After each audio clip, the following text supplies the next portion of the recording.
Hello, everyone, and welcome back to the Covenant Cast. I'm your host, Zach. And I'm Steven, and we are going to talk about Zach's honeymoon, among other things. We're also going to be giving away a whole lot of products, so you guys have got to stay tuned to figure out how that's going to go down, and a whole lot of news and questions to cover as well, so stay tuned.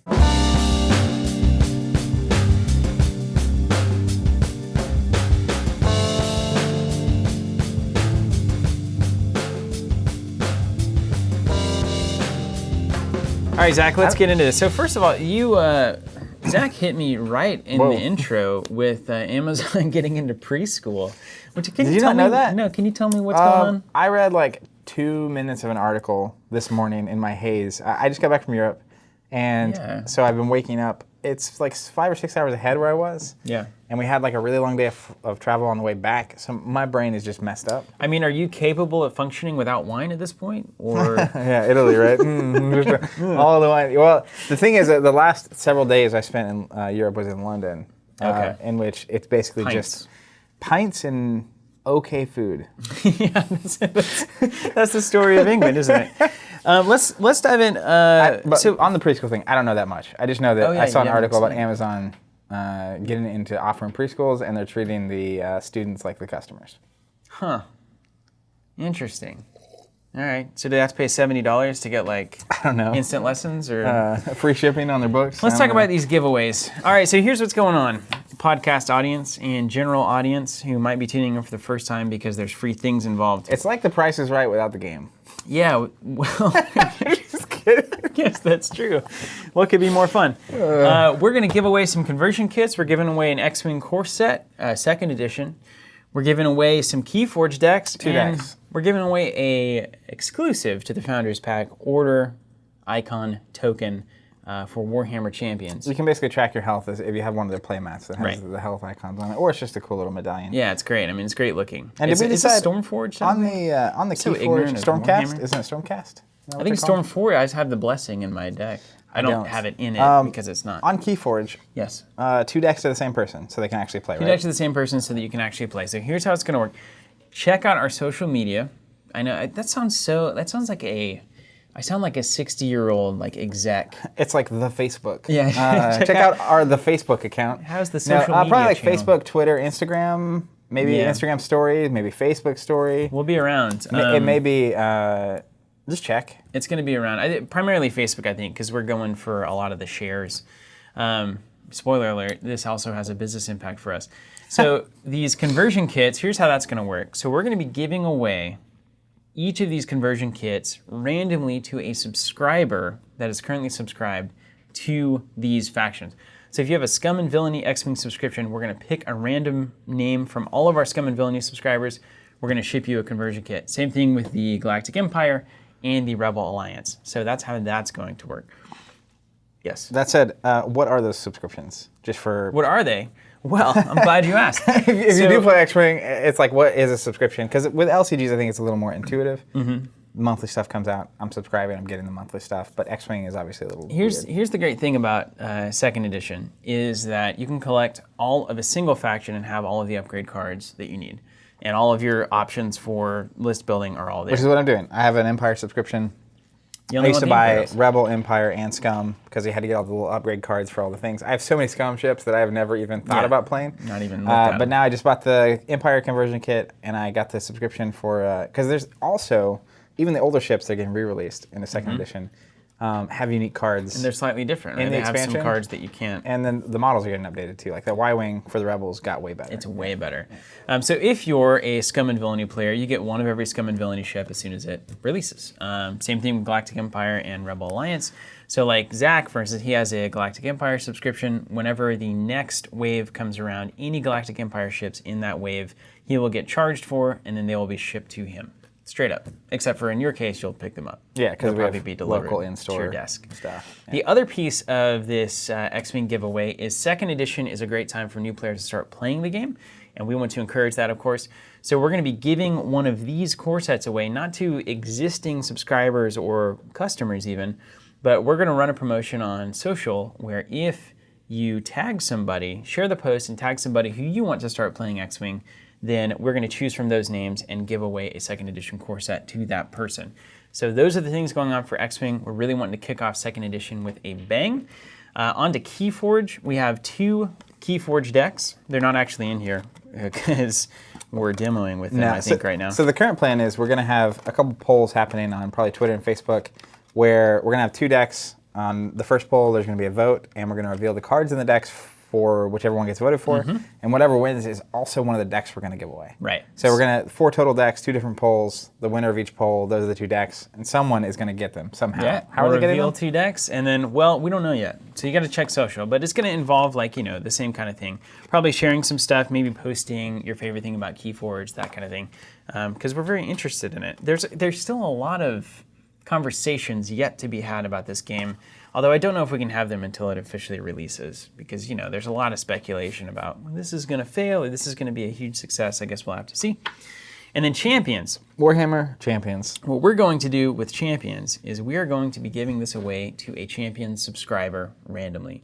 What is this for the audio listeners? Audio, yeah, that's right. This is a faction, I guess, what would you call this? Like a health tracker, technically? So it's like a... It was in the Founders Pack. Are they called factions in this game? Yeah, sure. There gotta be factions, right? Yeah. So in the Founders Pack, there was a faction coin for all 4 of the primary factions: Chaos, Order, Destruction, and Death. And this is the Order token, and it's intended to be used. They have playmats as well that you can get that basically have a number 0 to 35, which is the max number of health, and you can use this to basically mark what your health's at. I don't want to give this away anymore now that I'm... You already agreed to it. I know, sorry. Already announced it. Yeah, so if you are a Champion subscriber by the next podcast, which is going to be Friday, so a week from now. Realistically, though, we film the podcast on Wednesday. Yeah, that's true. So it would have to be by Wednesday, wouldn't it? Yeah. So you can sign up right now, basically. You need to sign up for a subscription for Champions right now. You'll get at least 1 booster box if you sign up for 1 of the Set 1 reprint. Of course, you can sign up for as many as you'd like. And then your name will get randomly chosen, and the number of subscription, like the number of boxes that you have, will add to your entries. And are we going to, like... We're doing the same thing for KeyForge, by the way. That's what I was missing. Okay, I thought yeah, we're we giving these away to subscribers. Yeah, so basically we're going to randomly choose a subscriber for a KeyForge display. We have subscriptions where you can get basically a display of 12 of the decks. But someone that signed up for a subscription as of next roughly Wednesday will get a chance to win a set of decks. And we'll announce it all on the next podcast. That's right. I was going to say, are we going to actually live randomly determine and pick, or we're going to have the names picked? Let's do it on the cast. We'll announce it at least on the cast. So to recap, to win a Scum and Villainy conversion kit, you need a Scum and Villainy X-Wing subscription by really probably Tuesday. So do that. Same thing with Galactic Empire conversion kit. You need a Galactic Empire subscription. Rebel Alliance subscription. To win the set of KeyForge decks, you need to have an active KeyForge subscription. And then to win the Warhammer Champions faction damage tracker metal gold coin, it's gorgeous. You need to have a Champions subscription. And then keep an eye out for the core set. We'll do that more focused on new players, so not currently existing subscribers, but probably more of a social outreach kind of thing. And that is the big giveaway that we've got going on. We cannot wait to do all of this. This is going to be fun. It's a new era for the old Covenant. We haven't really done giveaways. Well, I think the most recent version of that is in the not so distant past. I handle most of our social media stuff, and I would randomly, as we were designing, and Jonathan would get piles of prototypes built up on his desk, I would give out prototypes from those piles. Some of the prototypes, not really the kind of thing you want to give out, but I would give out a lot of the cooler looking, even like just alternate colors that we tried out and stuff. But that was at least a year or 2 ago. So. Well, it's been a while then, isn't it? Speaking of prototypes. Oh my goodness, the big reveal. You guys haven't seen these. I'm not going to show you very well. And of course, if you're listening to this, you can't see anything, so it's not much of a spoiler. Well, but if you're listening, it's orange. This is our first prototype run of the Amber tokens for an upcoming KeyForge token set. Compatible with KeyForge. They're all different. Every one of these, not technically every one of these, but the sets themselves are different. So basically, every set of Amber is going to be completely different, just like every deck in KeyForge is going to be completely different. FFG called, we answered.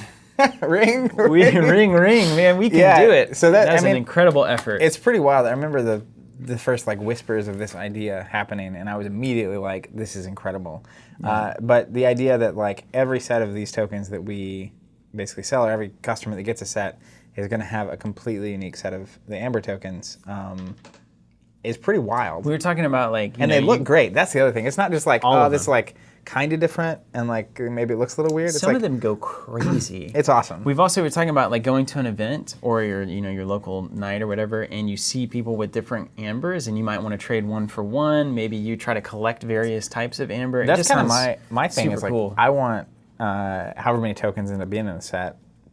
One of each, basically. Yeah. So, like, basically trading out till I get, like, a crazy wild, just all sorts of different stuff. That's what I like, right? So I'm going to get this out of the way. Yeah, that box needs to like go. out of the wall here. Yeah, that's the cool thing is, like, if you have a good game with somebody, it's like, let's swap some amber. Yeah. Like, that's a cool pretty thing. cool. Talk about your honeymoon. It was particularly, I think a brief recap is reasonable, because we do have a pretty decently sized, at least from the comments, European audience. Yeah. Or at least I would say overseas audience in general. So hearing about your adventures. Well, one of the cool things about everything that we do here and the fact that we have people watching and listening to what we do is that there are a lot of people that watch the show that are from Europe. So I got a lot of opinions from specifically Simon from Ireland, Filippo from Italy. We actually hung out with him one of the days we were in Florence. That's so cool. Him and his wife, Anna. And then a handful of different people, including Adam from London, who gave me a lot of advice and tips, plus the people I knew who were traveling. We went to Ireland, Italy, and England, technically just London. And it was great. Yeah. It was wild. Those are my top 3 countries I wanted to go to for a long time. In Europe, I had been to South America and Central America and obviously North America. I didn't actually know that. But Europe had kind of been on my wish list for a while, and those were the 3. And the most notable things probably are Skellig Michael was incredible. It's Luke's island, if you're not familiar. So you went to the island that is featured in Force Awakens. And Last Jedi, yep. Oh yeah, it is Last Jedi. Same That's island. Right. It's in both, technically. We're all right black at the end to go honor Luke's passing moments. No, that we're was all an black island, most of the time. like monks made that It happen, is right? crazy. I love monks. I don't. Maybe it wasn't monks. I think it was related, maybe to Catholicism. Was it religious? It was definitely religious. Like, So that's the kind of extreme thing that only religion can. They used to do this thing where they would basically. It was kind of like a rite of passage, where like they would boat out to the island, and they would row for like I think it was like 6 or 8 hours. Right. And then they have since built a thing where like boats go up to it and you can get off, and then it's still like a classic, pretty big hike. modern whatever. world. But there's a boat that goes directly there, right? And you have to basically they would row all the way out early in the morning, get there, hike all the way to the top, do their like 30 minutes to an hour of like prayer and meditation and whatever in the sanctuary. Touchdown ceremony. Go down and boat all the way back in the same day. Wow. And that was like a big like thing. Can you still do that? Like, is there like the challenge? I think you could do it. do it? Yeah, I mean, I don't know. I'm sure you'd have to get some kind of permit or something. that It's like sounds fascinating. nationally reserved land or whatever now. Someone owns it that is like preserving it. A lot of birds. Oh, so there's an island next to it. Not next to it. It's like really close to it. When you see pictures, you can always see the 2 islands. One of them, it's like you can't really get to it, and all the stuff's higher up. But it's tens or hundreds of thousands of these birds use it as like a stopping point in their like migration process. Cool. So we're there, and it's just like it's hard to even explain what tens of thousands of birds look like. A wave of birds on this like crazy looking island. Yeah. It reminded me a lot of like the Greyjoy-esque scenes from Game of Thrones. Just those kind of islands that are like very sharp, and the whole thing is just very pretty and gorgeous. And then it's all been very well preserved. And there are these like crazy constructed like huts that these I think it was monks were living in, and they had like farmland up top on the top of this mountain and stuff. And they actually. One of the more historical things was like they fended off the Vikings. Wow. Like the Vikings came out to the island and like it was this big thing. And The birds did? No, the people Okay. living on the other island. The birds just flew away if the Vikings showed up, right? But Skellig Michael was awesome. Ireland was cool. Italy was incredible through and through. I mean, you got a tour of Florence from an X-Wing player that you had connected with previously, right? Yes, Filippo. That's why we do it, right? Yeah, I mean, no, I think that's one of the cooler. I had a lot of that kind of stuff where we were either being recommended by or hanging out with people that I met through tabletop gaming. One of the coolest parts of what happens now, right? I mean, growing up as a younger kid in a small town, the idea that like I would make friends with an Italian through a game and then hang out with them when we were just hanging around in Florence, Italy, is kind of mind-bending. Yeah. That's possible. That's really amazing. cool. It's a cool universe that we live in, I guess. And then finished the trip in London. There's actually a handful of game companies I was able to visit while I was there, and that was cool too. London, I think, is like the I learned it's not just London, but like Cambridge and is it Manchester? Is that a place? That's a place. A lot of these like towns outside of London, 30 minutes to an hour, play host to a lot of game companies. And there's a lot of like RPG companies, and that's where GW is from, right? Yeah. So there's just a lot of tabletop coming from London. You saw the Orc's Nest, right? The oldest store. Apparently the oldest store in London, our oldest store. It's like something like 38 or 42 years old, which is just, I mean, it's the beginning, isn't it? It's a game store older than me. Yeah. Like when I think about that. Well older. Well older. Pretty cool. And even at the same time, we're now excited about a new Warhammer card game, right? Somehow. It has made it that long. It's just unbelievable. Well, we talk about Magic a lot, and it certainly had a lot to do with the way that things are now. But think about the longevity of the Warhammer Dungeons & Dragons, like, because Warhammer was like 70s, right? Yeah, I think so. Yeah. It was right there. It's about to be 50 is where it's heading.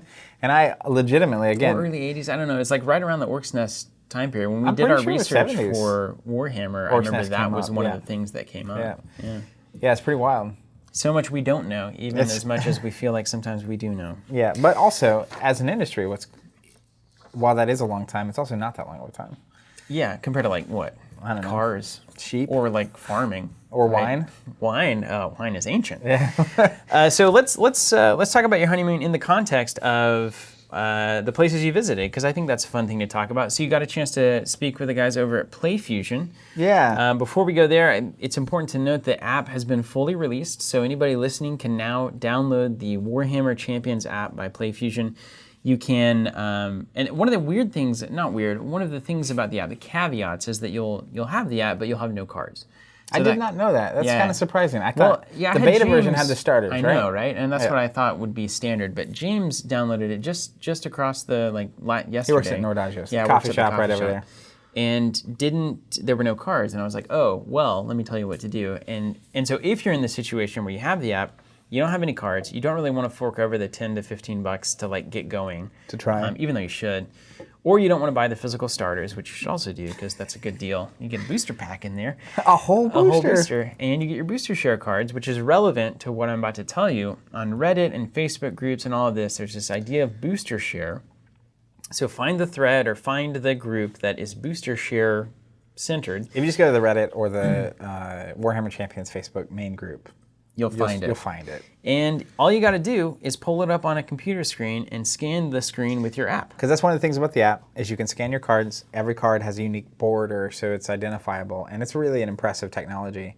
But you scan the cards; any card you physically own, you actually get directly the same exact cards in the app. But then the booster share cards, basically, if you scan those, you earn points, and it shows you how many times that card's been scanned. Yeah. So you can only scan any given card once.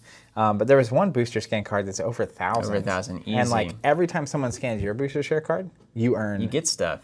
Points. And every time you scan a card, you get stuff to buy cards and stuff. So there is a way to basically play without buying, but it does reward you for buying because you get the booster share cards in the first place, which other people will scan, and you get all the cards that you actually get. So my entire physical collection is in the app, and then I have some additional cards that I only own digitally from opening digital booster packs that you earn through the app. And it's so cool. The app is so well done. You're kind of addicted to it. It's relevant to our conversation later down the road. This is an app that was very well executed, extremely well done. I mean, you've got things like, you got random challenges that come up where it's the AI that has some crazy setup that you've got to defeat, and you earn booster packs that way. You've got casual matches that you can queue up for and get into in less than 5 seconds. 600 players playing. Every time I popped on, including the past 2 mornings, I'm jet lagged. I'm still jet lagged. Yeah. Where I'm waking up at 3 or 4 in the morning. That's about the time I'm going to bed after my last game. That's so funny. Yeah, I'll hop on and see on. It's like, hey, good night. But there is at least 300 or 400 players on every time I pop on the app. Yeah. And usually there's even more. Like if you get on during a prime time, like at lunch or like after work, it's pretty wild. Yeah. And like, I think we talked a lot on the cast about physical, digital, etc. And like, to me, the coolest part of it is realizing, I think our stance when we talked about it extensively was essentially like, it facilitates, it doesn't replace. And I think that is panning out to the moon. Same way. James over at Nordagio is getting to try it on the app and experience it. And then he's talking about wanting to come in next Thursday when we have our first like starter tournament. Yeah. And like me being able to test out a deck, and then last night Tim coming in and I had already tested my deck, and then I could just make some changes and play instead of having to test it and then want to change it. And then if I want to change it, I need to have all my cards with me. Right. And it's just kind of this whole string of things where like they are doing a really great job of basically supporting the physical and the digital with each other instead of trying to replace it one direction. It feels super like, I don't know, symbiotic. Like both things are better for the other side being there. So that's great. We do have Saga sets. We've been doing this for Destiny for a long time. This is basically, you can get the entire collection of any kind of upcoming set for champions without opening any booster packs whatsoever. So a Saga set is basically just direct to you every card in the set, and then a couple of foils as well, a couple of rare foils that we're going to include. So you can check those out on our website if you want to just skip all of the booster pack stuff. I know there's a lot of players out there that don't fancy the opening booster pack or booster pack and the randomness of that. So if you just want all of the cards for the upcoming sets and all future sets, like we'll offer Saga sets for each one, set 2, set 3, set 4, etc. And I will check that out. Point out as well, we talked on the cast about extensively about splitting the factions and stuff, and that same rule applies for the Saga sets, I think. Which is like if you find someone that wants the other 2 factions, or you find 4 people that each want 1 faction, it's pretty crazy how little it costs to get everything for your faction. It's $100-ish or less if you just want 1 faction out of there, and you're done. The play set, and it's a pretty big set. It's crazy. Yeah, that's really good. But I did get a chance to visit them, and they're great. I think it's very obvious that they are skilled technologically speaking. You can see that from the app compared to every other tabletop gaming app I've ever seen. So I'm really excited. They have a fresh game. They have a big license in the GW thing. The first set sold out very, very quickly. Hearthstone's a pretty good app. But that's not a tabletop, right? Right, that's true. That doesn't have a physical component. So like any game I've played that has a digital component that is a physical game as well, there have been some okay ones, but I think that's something that this is the best I've seen so far. Yeah. But I'm very excited to see what all they do. Because even the scanning, I remember the first time we were scanning on the like beta version of the app, and it's like, this is good. It works. It really works. It's not. It could be fidgety, and it's just not. So, I'm really excited to see what they do. They're seemingly pretty young with the whole Lightseekers Warhammer thing, and I think they have a lot of potential. So, gonna stay tuned and see what happens. Keep our eyes open. Yeah, that's right. And don't forget, we're giving away this token, and it's gorgeous. So if you start a Warhammer Champion subscription, then you can get your name entered into the pool of people. Yeah, kind of the opposite of the Saga set approach. Yeah, totally opposite. And this is for the Set 1 reprint. So if you want to get into this game and maybe you played on the app or you experienced it on the app over the weekend and you decide you want to buy in physically, it's a great way to do it. 1 box is like $76, and it comes with a lot of cards. It's like 13 per pack and 24 packs. Yeah. So it's pretty good. Good deal. Moving on, you also visited Steamforged, and I got to tell you a little God tier update. I was so happy to see that they have actually at this point, this beta test process is fascinating. They've got like this weekly update thing on lock. They've cut 2 columns from the board. So we're the same distance apart in terms of hexes, but the left and right margins are pushed in 1 hex. If you're listening and you have never heard of God tier, this is a miniatures game. It's important. That has been kickstarted by Steamforged Games, the makers of Guild Ball, and they kickstarted this game and have been doing a like alpha beta testing process with the community. And some of the unique things about this game are that you basically have 3 main miniatures, and then they have little minions that come with them. But pre-assembled models, it's supposed to be very accessible. Faction free. So that's incredible. You can play any 3 things that you like that you see. It's like Dota.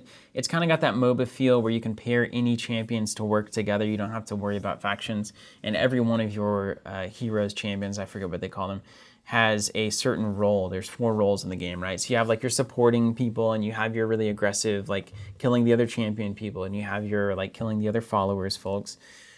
So you can find the force that you want to play flavor-wise and mechanics-wise, and not have to worry about, is this available in my faction or not, which I run into a lot. So I really enjoy that about the game. Yeah, there's a ton of those kind of aspects that have been thought through that made us initially drawn to it. So then this, to me, is very exciting. That's why I'm kind of teeing that up, is that they're also condensing the board, because we did a cool 2v2 game. I was playing with Matt, who I visited when I was in London, and you were playing with Jamie. No, I was Jamie, you were Matt. Yes. I was playing with Matt, yeah.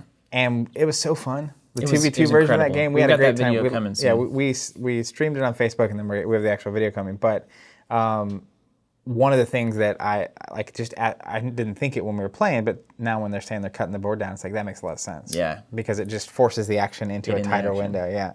Really cool. That's super cool. How was Steamforged? Oh, it was Or great. how was Matt, I should say. Yeah, Matt and I just kind of walked around London and chatted about God tier and gaming, and we went to the Orc's Nest, which was cool. And he kind of showed me a town. So that was really fun, and just kind of getting to see his favorite places and talk about the industry. And, they're like new in terms of, compared to like Games Workshop or something, right? They're when you're standing in the Orc's Nest, they're very new. We're all new. When we're standing in the Orc's Nest, it's just kind of we're all babies in that regard. But he was great. The thing about God tier is that we learned about it, I guess, back at Adepticon. Yeah, it was really right on the Kickstarter.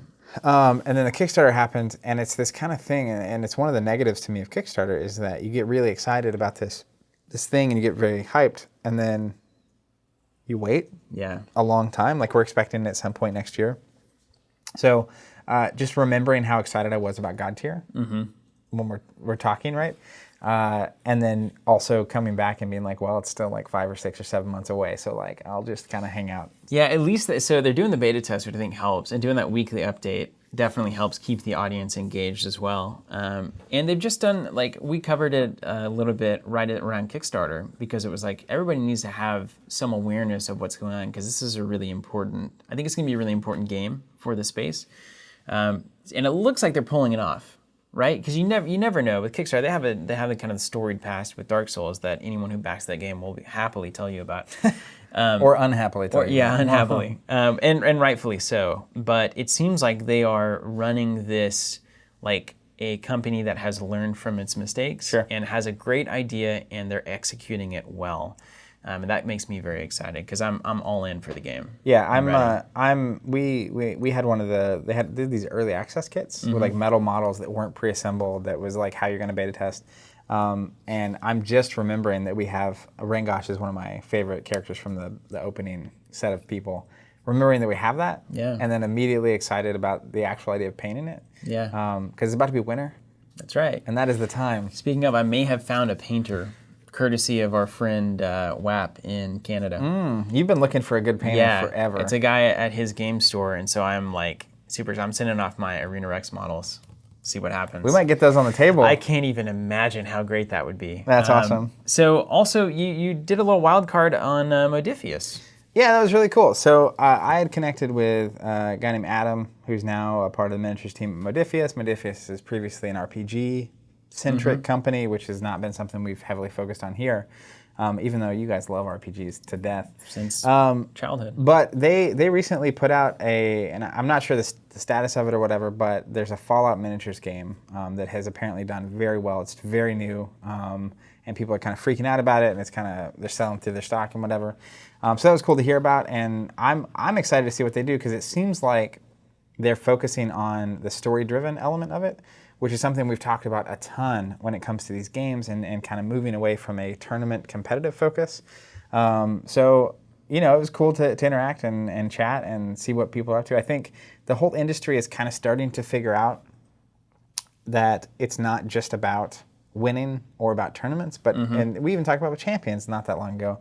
It's like starting to maximize for enjoyment first and not assuming that enjoyment means, grinding out games and testing for this big tournament. And then even making the idea of like, I'm making list or play decisions that are more efficient, but not more fun. And that kind of, it's like, I'll take the 1% exchange every time until I eventually grind out a win versus like going for the Hail Mary play, right? Yeah. It's what happens in football. Like you get down to 5 minutes and it's like this, like, okay, this is boring.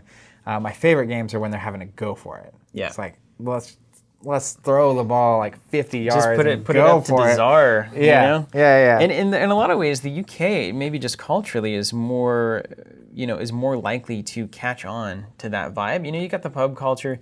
They've been around for so long doing this. Warhammer is not a game that you can like grind out in 30 minutes and get reps on, right? It's like you need to get all your stuff on the table. That takes an hour. Yeah, just to set up. And then you're sitting that around. doesn't even count the gluing of the painting of the primer, the molding, and you're et cetera. sitting around painting, so maybe you're more inclined, just even culturally, to do that, as opposed to America, which is primarily came of age with Magic the Gathering. Yeah. Which is much different. Well, the whole industry is built around Magic, right?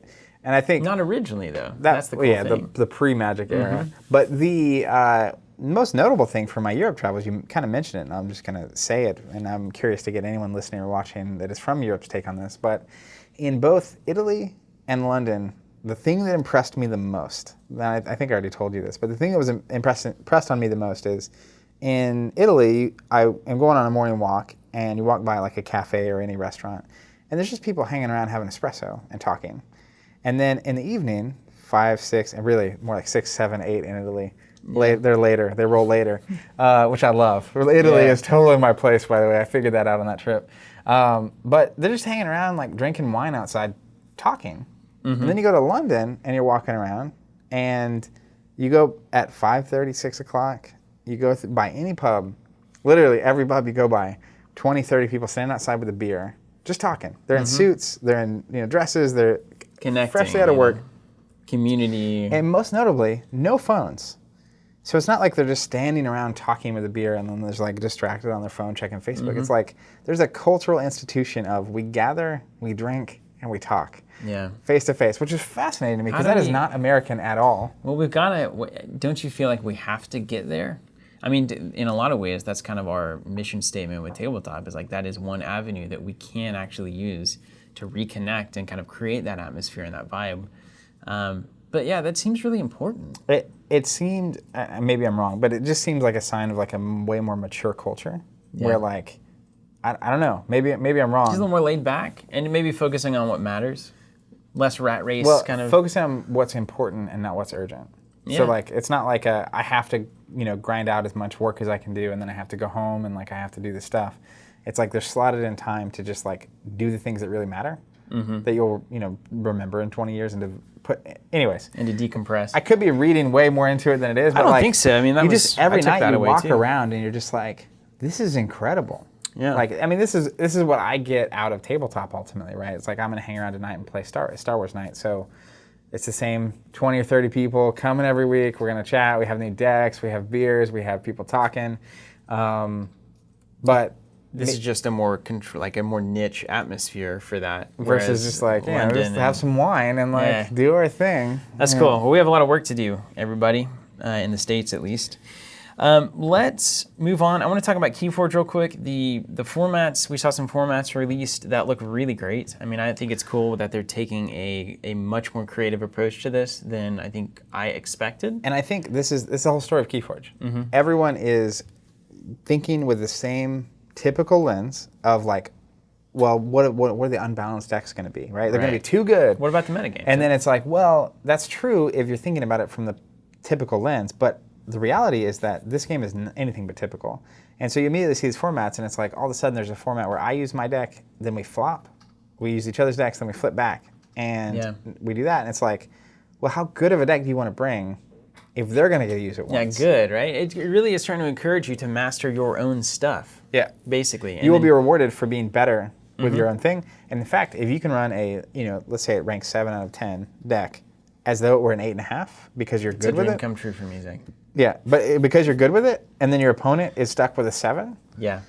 Versus like a 9.5 out of 10 that just auto plays itself. Yeah. I'm telling you. It's beautiful. So just sky's the limit. To put some perspective on that, so that's one of the formats, which is you can swap decks back, best of 3, and you swap decks. Other stuff is like bidding chains, which is a cool mechanic. So like if whoever wins the bid has to take X number of chains, and then they get to play the deck that they won, and then maybe your opponent, you get to choose one of theirs that they don't want, or those kinds of things. There's all sorts of, and there's like 6 or 7 formats. So you guys can find those on the internet somewhere. Just Google KeyForge it. You'll formats, find it, yeah. And then there's an article about the fluff of the universe. It's pretty cool. The artificial planet, and there's these weird, mysterious architects, and it's just kind of like, you can insert anything into that environment that you want. And so I think that's... Which is why it's clever. What they're trying to do. It's an infinite number of biomes and atmospheres and whatnot. And it's like, well, then we can have an infinite number of factions. Infinite number of things can be in this universe. And that's interesting. There's enough mystery to it to be somewhat interesting. And so I like it. For sure. Now on to the weirder stuff, some of the less savory bits. Transformers I played a great game of Transformers, best game I've had with the starters, which is an accomplishment. John and I had some good times with I know, that's what I mean. I had one of those where it was like I had to make decisions. Back it was really and forth, fascinating. And I'm seeing all these previews now of just incredible Transformers. I had no idea there was like space Transformers, you know that? There's the Dinobots are wild. It's like there's a Martian, or there's a UFO, flying saucer, basically flying saucer transformer. It's basically half John's of your, off camera losing his jaw. So you can run 2 Martians rather than 4 normal Transformers. And the ability is when you're attacking with this flying saucer, if you reshuffle your deck because you run out of cards, you defeat somebody. It's like you abduct. The jaw is officially on the ground. It's like a tractor. John's a Martian guy, and we had a good time with Transformers. But good luck finding it, because the information for this game is not on the Transformers website. It's awful. I recently saw in the Transformers group that there's now an official Transformers Facebook page and Twitter page, which hopefully means they're going to start communicating more. The first set is coming out soon. The end of this month. Yeah, we charge subscribers for the first time for the first set, of which I'm one. I'm excited, and I hope we're going to stream it. I think we're going to draft 1 box with a certain number of people of Transformers and just see what happens. Yeah. Madness. We'll see. I hope it's madness. I think it'll be fun. But again, it's asking not the question. I'm not looking to buy it to build the greatest deck there ever was. I just want to have a good time. Yeah. And so if I have a good time and then I have enough cards to build a couple of decks after. Perfect. All eyes on this first set of Transformers. Yeah. It all depends on this first set. Destiny, Star Wars Destiny, silent. Yeah, nothing. I mean, what's going on? I mean, so we had, this is just kind of classic. The game kind of devolves into mill decks, which the vast number of people, I know there's some people out there that like it, but the vast number of people aren't enjoying playing against. And you saw all of the lists and all the things started to be won by mill decks. And then there's just nothing. There's no excitement about Across the Galaxy being generated. So maybe it'll start soon. I think 2 things happen on top of mill just happening, which is, one, for some reason, store championships all got shoved into the mid-July to the end of August phase, and it wasn't a 4-month period, it was a 6 to 8 week period. So it was like a burst. So there's this mad blitz of events happening all of a sudden. After a new set came out, which was great, we got the new set going into it, and then mill exists, which is fine. But then they announced the next set before Gen Con, and then we just haven't heard anything. Yeah. So tournament season's over. They've done some previews. We don't exactly know when it's coming out. We just know that it is coming out in Q4. We expected a list by now, right? What do they call it? Way of the 4 Galaxy of the... Across the Galaxy. No, the thing, a restricted list kind of thing, whatever that is. Balance of the Force? Yeah, Balance of the Is that Force. what it's called in this game? I get it. All the Star Wars games start intermingling here. But it's the kind of weird phase of I don't think a Balance of the Force should have happened yet. Okay. It's kind of, Gen Con was won by Mill, and then there was a month of store championships where Mill was pretty present. And I'm not convinced that Mill is overtly good. The meta should be able to adapt to Mill, right? It is. There are other things winning right now, but it's also 30-40% of the decks you play in a tournament are Mill, which I hate that. I specifically didn't go to 2 store championships because I just didn't want to play Mill all day, right? Yeah.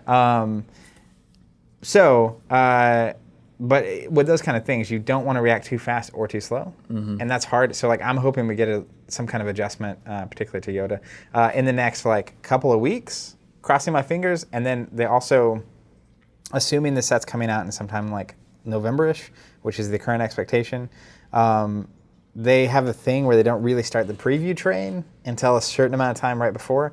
So I think we're just in that weird silent phase. Tournaments have kind of been figured out. Constructed's figured out. There's not a balance list. But, in the next 3 or 4 weeks, we could get a balance list. The previews could start rolling in. All the content creators could start getting their previews. And all of a sudden, 2 months from now, this new set's coming out, and we're just back to the races. So we're kind of holding our breath on Destiny right now. Yes. I can feel it. Then we have 2nd edition, X-Wing 2nd edition released. It hit. I was kind of sad I was in Europe for this. Yeah. Well, you were with an X-Wing player, so that's not terrible. We talked about X-Wing a little bit. So the general 2nd edition, it had some problems, I would say. Now, that's not to say that 2nd edition itself is problematic. I think everything that was expected to happen did happen, in the sense that the products came out, Second edition is here. Everybody's playing it. I know a lot of people locally are very excited about it. There's general excitement across the world. It's not the literal like design and update to the whole game and stuff. Incredible. I think that there's a lot of excitement in terms of the freshness of the list, the viability of how many ships, the introduction of the Force, just the way everything's working. I think people are starting to realize how much content's in these conversion kits, and so there's a lot out there. These are heavy. I didn't realize how heavy they were. They are. They're very heavy. You could hurt someone if you threw this conversion kit at them. But that's all great. The rest of it has been... I mean, the two things that went wrong were the promo decks, the damage decks, that we had to deal with that, so we can tell that story. And then the app itself. I mean, I think it's safe to say that the app was certainly below the bar of expectation for what an application is these days. Sure. And how it should function, and how ultimately kind of just it seemed unfinished. It seemed about 2 months behind where it should have been. The weird thing about it is, like, I think there's a lot of things at play with, like, the release date for this game had been known for so long. Yeah, that's the biggest problem. And then they also put out the game at Gen Con early. So a lot of people had a lot of this stuff, and they put out, like, the point cost list back then. So a lot of people had a lot of this for a while. And so anytime you have that kind of scenario where it's like anyone playing online has been playing for a month and a half going into the actual release. So you just kind of curb enthusiasm, kind of like you do when you kickstart something, where you just have to wait for it. But then it finally, it comes out. I remember people posting that whole day. I was watching it from afar. There were some incredible memes that day. There were. Oh the meme game, gosh. Strong. It made prequel memes look less than ideal. I mean, they were rivaling prequel memes for sure. They were in there. There was some commingling. Yeah, too, there was definitely on, some mingling. Sure. But I think for a long time the apps just weren't there that day. Like it took a while, and then eventually like they were released. And releasing an app like on the App Store is tough to time it on a certain day. Yeah. So I'm kind of surprised that it wasn't released before. Right. Like, hey, let's get this out like a week early so people can start using it. And if there's any problems before, because I think I saw someone post a meme that was basically like expectation on release day, and then like reality, and it was like expectation was just a bunch of people playing X-Wing having fun, and then reality was like a bunch of people with like piles of X-Wing cardboard and like sorting and organizing with all the stuff in, and then there's no app, so like now you're having to sort through this and look at a piece of paper, and you don't have your list already built. The app comes out while you're at work on the day of release, and then you get there after, and then it's like instead of playing on the day it came out, you were kind of just like sorting. Yeah, that makes sense. Which isn't that exciting. Yeah. Well, it's almost like there's this kind of like give and take that's going on, because for the first time, it was really, not really for the first time, but most notably, we had a really solid release date on an FFG product. Way in advance. Way in advance. Yep. But the problem with that is that you expect it to be pretty flawless. I mean, when you have this much time, and we know second edition has been in the works for a long time, so you expect it to be well executed, right? And it just didn't feel like with the app release and the way that the app functioned, it wasn't polished. That was not a polished experience. Well, and even still, like I waited for a couple days, and there were some updates in between, and there were some fundamental things that weren't working. Like you could build a list basically that was illegal, right? Which is kind of what's happening here. Step number one on a successful app. So I waited a couple days, and I went and tried to build, and like it's just not that intuitive, right? It's not easy to build a list, and it takes time, and like you have to add a ship, and then once you add a ship, you have to click into it, and you have to click an upgrade to look at the upgrades, and it's just not great. Not a user experience. The problem is, with first edition, I had apps that were better. Yeah. They were community driven. That weren't like it was like not funded, handmade, super sleek, super fast, super easy to use, super easy to look up points. It's like Netrunner TV. And 100%, that kind of thing. So you had those issues, but then also like one of the best things as a retailer about having a release date so far in advance is you can plan. Like normally it's like, we found out about the last set of Destiny randomly, like late. And then it's like, hey, it's happening. So we can't plan a release event. We can't plan marketing launch and getting people excited, making sure people's calendars are clear. But this, it's like X-Wing players knew September 13th since like May. Yeah.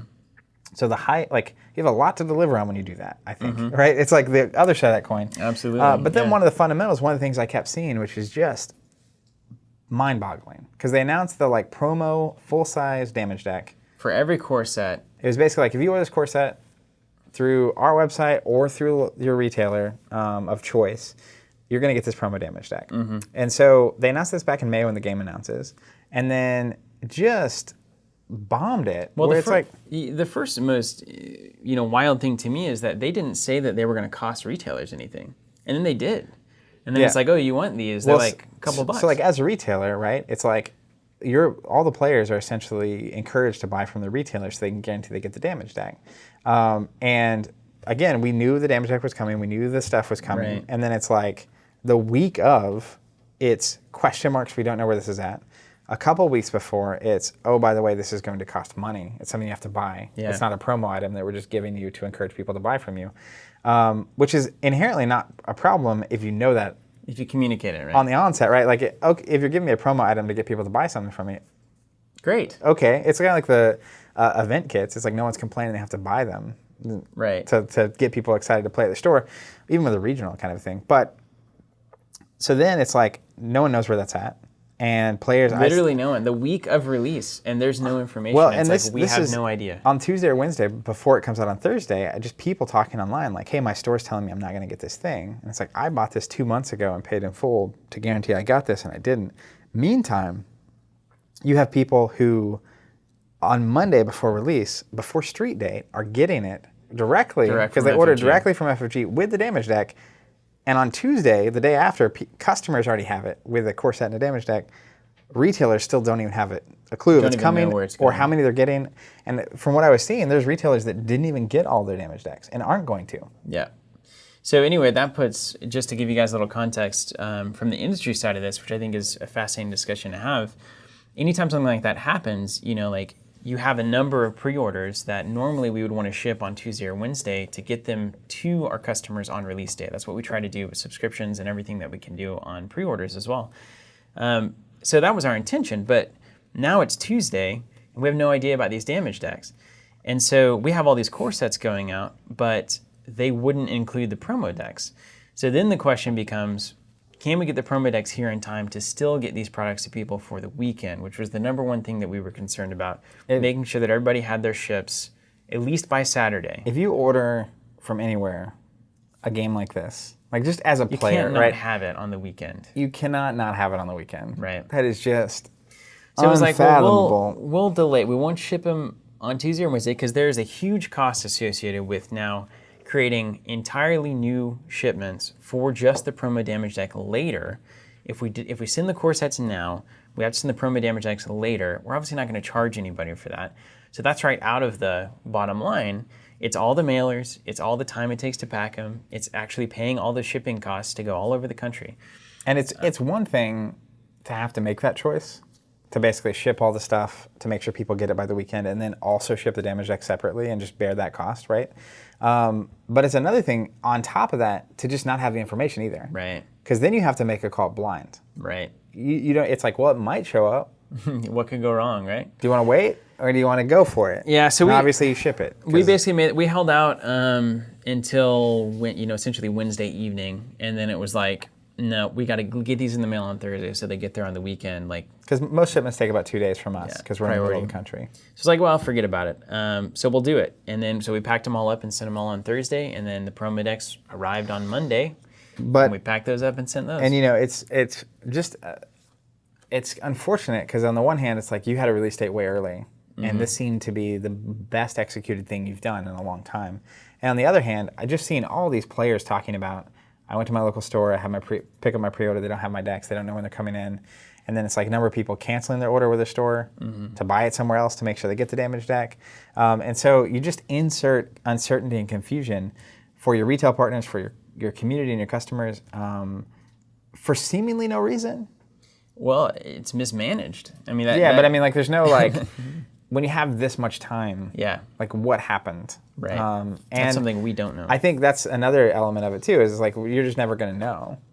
And, like, that's, again, a different... If on Monday it's like, hey, printing error, delay, higher demand, something, we're going to get these to you as fast as we can, we'll keep you updated, is a way different vibe than just, like... finding out from distribution that hey, they have no idea. You'll get it, a week after the customers that ordered it direct get theirs. That feels good, doesn't it? Yeah. Well, anyway, there's Tales from Retail. For those of you out there who may not know the inner workings of the industry, it can get a little hairy. Let's be honest. I think that's about it. Oh, the Arkham horror card game, one of our absolute favorites. We have a learning series up for that now. Maybe one of the best card games of all game. time. Maybe the best card Love game of all that time. Game. And a lot of this is in preparation for our new website, which is happening fairly soon. And that's going to be a big step forward for us. So I'm so excited to get that up. And those learning series are going to play a key role in that. Zach, you want to blow through some questions here real quick? Let's do it. If you're unfamiliar with the show, you can use the hashtag AskCovenant on YouTube, Facebook, Twitter, or Instagram. We answer your questions right here on the show. Continually humbled by the number of people asking questions that we can do this week in, week out. So thank you for that. Please keep asking your questions. First one from Glendean6. If you could only do one, would you choose KeyForge or Warhammer Age of Sigmar Champions, and why? Hypothetically speaking, if I had to choose one, that's a tough question. I would choose. I'm obsessed with Champions right now. Yeah. The format of KeyForge is amazing. I think that's one of the best things that's happened to tabletop in a long time.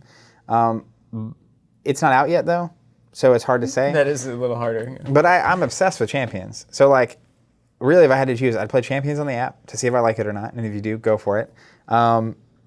And then, buy a $10 deck of KeyForge and go for that. Okay, so let's just throw out the question, Glendean6. This question is bogus. Bogues. Now, obviously... Speaking of bugs, how is bugs? I'll ask you after the show. Maybe we got a couple of weeks, and then Jonathan finds out if he's truly going to live. Going to be a dead dog or not yet. All right, Glendean, check this out. Let me hit with it.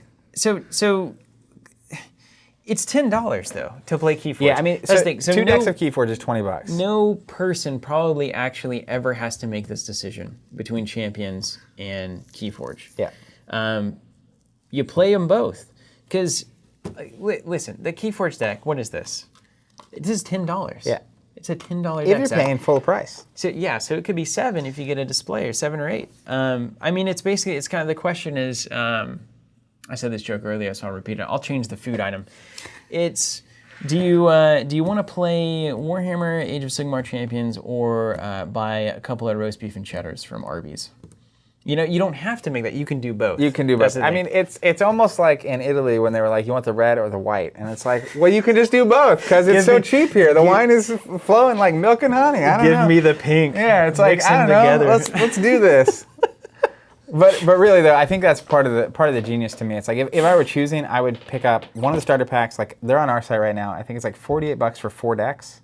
With 4 booster packs, you can scan all that into the app, and then buy 2 KeyForge decks. And then if you really like either of them, go for it. That's right. But like KeyForge, you never have to buy anything ever again. I paid $78 for a new door handle for my truck. So I mean, what do I get to do with that? Open your door. Just open the door. But I mean, it's not even it is nice, right? It's not being able to open your door. Well, clearly, I mean, it's the primary function of a door, but at the same time, it's going to be less fun than KeyForge. Is opening the primary function or is keeping things out? If it doesn't open, what's the point? It's not a door, it's a wall if it doesn't open. Well, that's just fair. a wall. All right, anyways, Glendean, I think the answer is try both and play what you want. But if I had to choose... Play them both. I don't think I would choose. That's the problem. All right, next question. From Miso.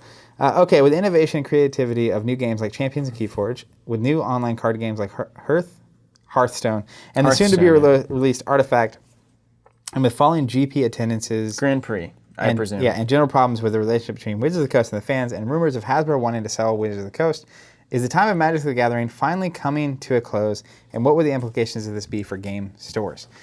Yeah, easy question. I think definitely yes, and most of those game stores are just going to fail. I think that's pretty much the answer, right? Well, I mean, I think... wow, here we are. No, it's not easy. Who could know? I mean, I think the thing about with Magic is that it's such a large institution. It's giant. I think even if they made... We saw this with GW, with Warhammer, honestly. GW had a decade plus of bad decision-making and was still successful enough to exist as a game. They were big enough that they could bear it long enough to make the changes that needed to be good, to be right? made. So like, I think Magic has 5 to 10 years of bad decision making. Yeah. Built in. It would have to be catastrophic for them to really be over. But they have at least 5 years of bad decision making, where they could then make 2 years of good decision making and be fine. Yeah. So I don't think it's the end of that age. But I think hypothetically, what would happen if Magic collapsed, and it may well collapse a lot, is that there either be a lot of stores that close because they're so Magic-centric, or there's tons of games. So it's not like there's not product to sell. There's tons of collectible games, non-collectible games. So like in most of life, they would either adapt or fail. And there's tons of people who would be looking to either pick up Magic as an IP and produce it themselves, or to create a new game that's similar enough to fill the void. Can you imagine?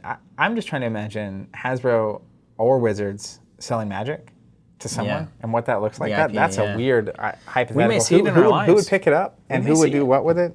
Also, I would say if you're a retailer and you're listening to this, I mean, it's always risky to be in one asset. So like, if you're only Magic, if Magic is the key to you making it or not, solely, I think you've got to be worried. I mean, I really do think that you have to think through games like Champions and Lightseekers and KeyForge and X-Wing and Transformers and whatever. And God tier and all of these things. You need to diversify. Fact of the matter is, regardless of how well Wizards / Magic is doing, if your business is based on a single product, period, it's a problem. That's a question mark. Yeah. So consider expanding outward. All right. Next question. Miles number 2. I paused the podcast to come watch this, but my question is, who in the Midwest doesn't own a proper snow shovel? That was on the Snowmageddon video. Snowmageddon video. So good. Yeah. Do you own a snow shovel now? No, but we haven't gotten a big snow. And thank you, Zach. We haven't gotten a big snow in a couple of years now. It's crazy. We had like Icepocalypse 08. You remember that thing? That's what that was. That was Snowmageddon. Well, there was an ice thing. There was the ice storm. It's like too, crazy amounts of ice. Snow shovel's not going to help with an ice storm. No, the ice was just done. You were just out. May as well just get in your coffin. Tony Samana. We're blitzing through these questions. We can get them all here. Hi guys, I've started looking into Destiny recently and turned to your Learn to Plays for the fundamentals. Glad to hear that, Tony. That's genuinely awesome. Is why we do it. If I'm just getting started now and thinking about going the single booster display box route after the starters, which booster box would you recommend between Legacies and Way of the Force? If I had to start with a single box. Thanks for the amazing content. Been a fan since Android Netrunner and finding your Learning to Play series. Always look forward to your Friday cast and gameplay videos. That's great to hear. That's awesome. Thank you so much for reaching out. Zach, Legacies or Way of the Force? 100% Way of the Force. All right, there you go. Tony, nailed it. Just short answer is it's just independent. The high value cards in it are insane. I think as a new player, you'll get things that people will trade for, or you'll get things that you can build decks around. Way of the Force, and then shortly behind that is Legacies, but definitely Way of the Force. Adam Harris, Final on question. This and a few other Covenant casts, I've heard Steven, that's me, and others refer to a deck builder or deck building as a board game, or deck building refers to a genre and mechanic in games such as Dominion, Ascension, Star Realms, and others. Games like Magic the Gathering and others use that term. And then basically the question is, could you discuss or clarify your usage, as this may lead to confusion as to what type of game you're talking about? Very good point. If I say deck builder to you, you probably still would think like Star Realms level. Yeah, when you say like a deck builder game, you draft cards. The game is building the deck, right?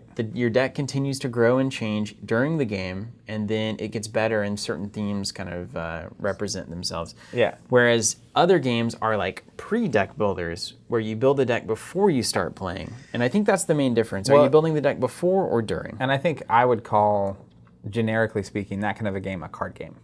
So like Arkham, Destiny, etc. What is KeyForge then? It's a card game. Okay. All right, you just don't do the building. I would just the machines do it for you. It's just a card game, right? Whereas like a deck builder to me is a genre of board game. I'm not building my deck in poker. And there's an example here calling it a pre-constructed game, because you are constructing your deck pre-playing the game. Well, it's really more of a deck choosing game, right? Oh. It's like you're either building or choosing. Like with KeyForge, you choose your deck, but the main thing is that every opponent you play could have a different deck. What if we say pre-deck building game? Deck pre-building game. A pre-builder. We'll pre-builder. Pre-builder. We'll come up with a word. That's a good point, I will say just generically in the industry, deck builder refers to a game where the game itself is the building of the deck. Yeah, Dominion, That's just what people call it. Yeah. So that's why it kind of gets tossed around these parts. We could call it almost a constructed card game. I feel like that's what most people would associate with something that you actually have to build. You have to construct your deck before you play. Yeah, well, it's funny. KeyForge is called a unique deck game, which makes sense because every deck's unique. But nailed it, marketing. The thing that makes even Magic unique is the fact that every deck has the possibility of being unique. Yeah. So until it gets on the internet. If Magic had been called a unique deck game, where you think, the thing is that you're bringing your own unique thing to the game, but it's a trading card game, so it's got its own thing. You're saying the industry's a little confusing? Well, I've got one question definitely left, not and standards. it's not really a question. It's from the Dillies. Hashtag Ask Covenant. Be thinking about what you want to ask the audience. Hey guys, I commented on one of your podcast videos. This is Brad D. A little while ago where you asked about games you could check out, and I mentioned Light Seekers and spoke about the mechanics briefly. Not too long after that comment, Champions was announced. Well, similar to you, I had zero exposure to Warhammer and its lore, but the art was more my speed as opposed to Light Seeker, a little more adult on the art scale. My brother and I demoed Champions shortly after we spoke to you all at Gen Con. We remember it was great. That was a great time. We remember speaking to them. We were the twins. They are twins. We were really impressed. It's great. Safe to say it's replaced Light Seekers. Light Seekers is great, but once you play Champions, it's hard to go back. I actually agree with that. Forming your battle line is fun, and the flow of losing/gaining life with spells and units feels more like this epic fight and less like a big yo-yo effect we'd experience in Light Seekers. We got the other two guys. We went to Gen Con to play the game, and they were surprised with how much they enjoyed it. You see a theme here with Warhammer Champions? You enjoy Everybody's saying the same thing. It's like, I didn't think I'd like it. So everybody should try this game. They bought into the game, and same to how you guys handling it, we got packs through demoing and bought some more. We each claimed an alliance, sorted cards to each person, and are drafting the neutrals. I'll go ahead and speak for my brother and say we're glad to see you guys represent the game. All the best from the Dillies. It's great to hear from you, specifically Brad and technically both of you.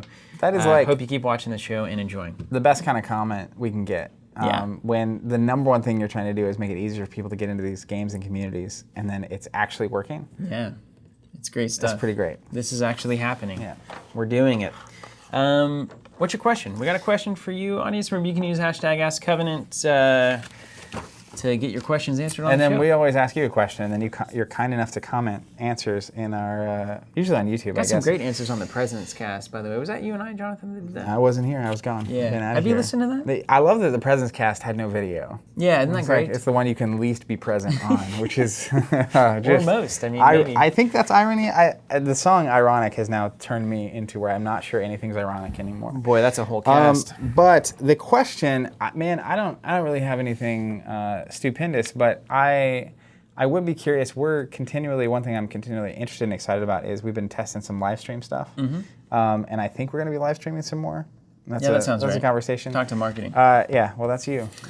It starts with you, I guess. But I would love to know if you're watching or listening, what would you like to see us stream more of? Okay, or would you even watch a live stream? Would you even watch a live stream? Is that interesting to you? So, I mean, it could be, do you want to see gameplay? What game do you want to see?